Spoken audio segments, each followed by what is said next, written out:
I've been doing something a little bit differently with my photography in recent months. I've been shooting in JPEG, which is not something I've done for a very long time. When I made the switch to RAW, I was pretty much convinced that would be something I would do with basically every photo for the rest of my life, because the leap in my photography just seemed like such a big jump, and what I was able to actually achieve with the photos was so much more than I was doing before. But I found there's some massive benefits in switching back to JPEG, not all the time, but sometimes, and I think it can make you a better photographer. Now that's a big claim, so let's get into it.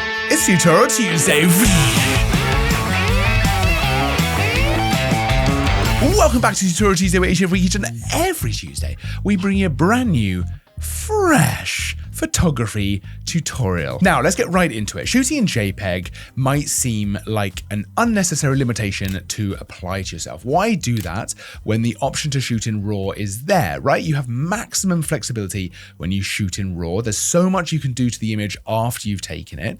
But there are some slight downsides to shooting in RAW. You are committing to some level of editing when it comes to that photo, right? Even if you're just doing minimal tweaks to things like contrast, maybe saturation, perhaps a bit of noise reduction, perhaps a bit of sharpening, even to that level, you are committing to do something after you've taken the shot, as opposed to with JPEG, maybe you take it straight out of camera. But that's absolutely not all this comes down to. I love shooting in RAW because of that flexibility that it grants me. I hugely enjoy editing photos. As I'm sure you've noticed, if you've watched any other Tutorial Tuesday on this channel, a huge number of them are all about editing. But I've really realized that I've started shooting sometimes for the edit, right? As opposed to for the final image. I've started shooting already having the edit in my mind of what I'm going to do with the image, and kind of thinking to myself, okay, well, I can fix that, I can shape the light in this way, I can change this, as opposed to actually being engaged with the photo in front of me, with the composition, with moving around, with being patient, with doing things differently to take the correct photo in the moment, as opposed to what I'm planning to do with the edit later. Shooting in RAW is amazing, but it can make us a little bit lazy as photographers because it's so easy to fix all kinds of things later. And that has certainly happened to me, I think. I've become very accustomed to being able to fix white balance, right? I'll shoot in auto white balance all the time because I'll just fix it later if it's not right. And that's not necessarily a great habit to be in. A lot of the time it does work, but sometimes not so much. For example, in a forest scene, I'll find that auto white balance will often find there's loads of green in the image, so it should actually probably apply lots of magenta into the tint, which ends up with a slightly off white balance. Not the end of the world, but I usually then bring some green back into that tint. But shooting in JPEG, I'm pretty much locked in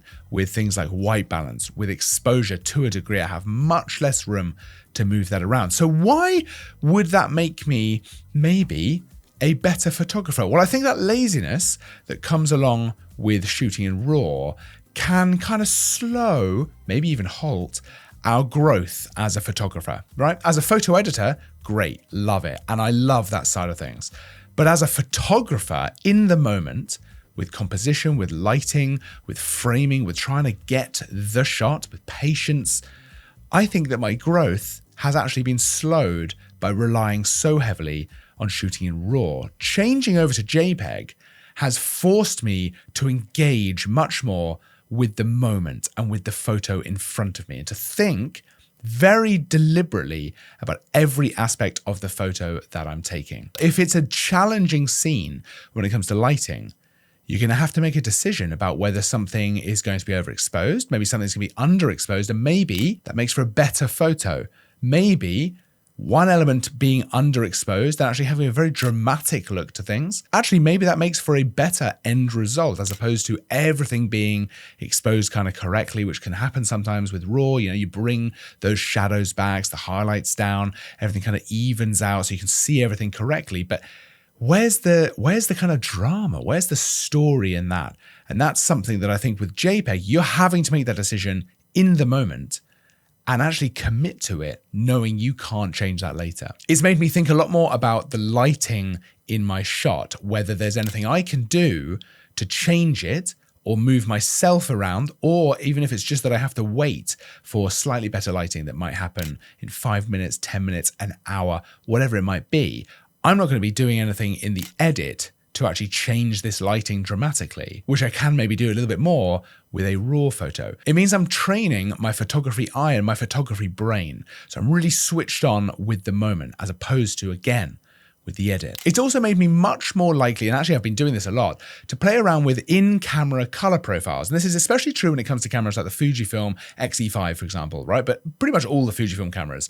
I actually love playing around with the film simulations, and they're applied to the JPEGs, right? So straight out of camera, they look really good, but they can give you some really interesting looks to your images. And that has actually made me then think differently about the photos that I'm taking. So for example, changing over to black and white, instead of thinking to myself, well, I can always do that in the edit, actually shooting in black and white, committing to that, which means I can't change that later, has been amazing for my photography. It's made me take photos I wouldn't otherwise have taken, because it's allowed me to remove the color as a distraction. So I'm really focused on the contrast, the light, and the actual subject.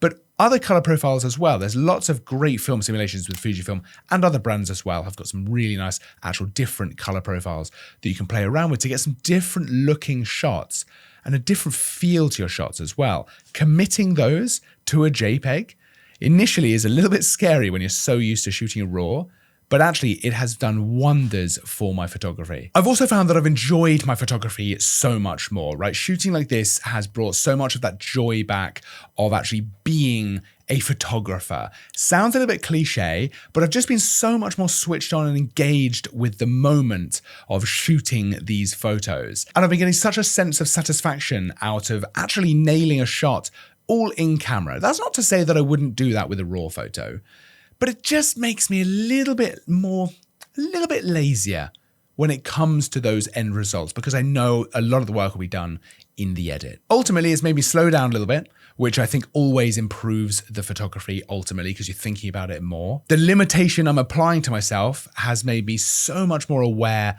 of the end result being in camera. That means I'm shooting for the final image, as opposed to shooting for the edit. Now, I'll be honest with you, the best case scenario is probably to set up to shoot in both JPEG and RAW.